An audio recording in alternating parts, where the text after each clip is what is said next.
buyers have been asking me a lot of questions about when they buy properties, they're concerned that maybe they might have had flood damage. And this is a normal question that we get from buyers, and it completely makes sense. We have had several storms here on Longboat Key, and buyers are like a little bit nervous, but I am here to tell you there is no reason to be nervous. So, and I'm going to explain why. Okay, and it has to do with this little piece of paper right here. So, back in October 2024, the state of Florida started a requirement of every seller that they needed to disclose if there was flood damage on their property or if any claims have been made on the property. And that is with the FD1. That is the FD1. And I'm going to share with you the information that is now required of sellers that they must disclose to buyers. Okay, so it's Florida State Statute 689-302. I know you wanted to know that. But this is what requires the seller to complete and provide a flood disclosure to the purchaser of a residential real estate property at or before the time of contract.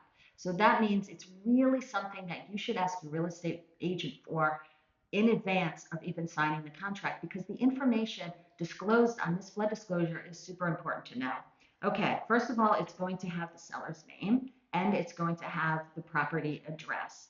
And then it is going to ask the seller to check some boxes, yes or no boxes. So first, the question is, has the seller ever had to file a claim with the insurance company relating to flood damage on the property?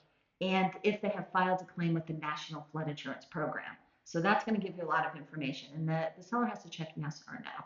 And then the second question, has the seller received any federal funding or any federal assistance, I should say, for flood damage to the property, including but not limited to from FEMA, essentially.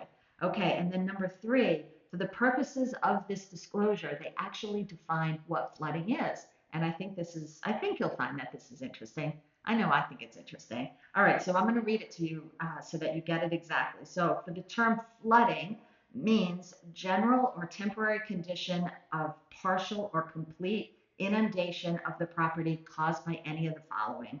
A, the overflow of inland or tidal waters. Okay, so that's the ocean, the Gulf, the bay, or even a river.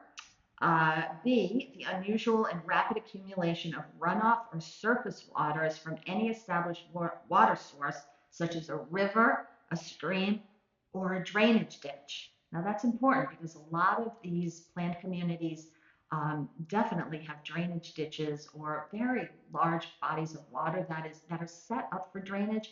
And with a significant rainfall and over a course of a series of days and weeks, those can get pretty full and they can sort of act like inland waters. So I think that's good that they included that here on the disclosure. And then also, lastly, they say, flooding would be sustained periods of standing water resulting from rainfall. So this is the FD1 form. And when you go to buy a property in Florida, your realtor is going to talk to you about this. It's now required by the sellers and they have to disclose it. Now, also, I will say, as a backup, when you go to get insurance, your insurance company is going to do a very thorough search on that property. And if there were any claims that were not disclosed by the seller, you should find that out at that time. So I'm Judy Mitchell. I live and work right here in Longboat Key. I have survived all the storms just fine. But I also know a lot about some of the properties that tend to get water and some that don't. So I hope you found this information helpful about the FD1 form, and it really is a very good thing for buyers. Thanks for watching.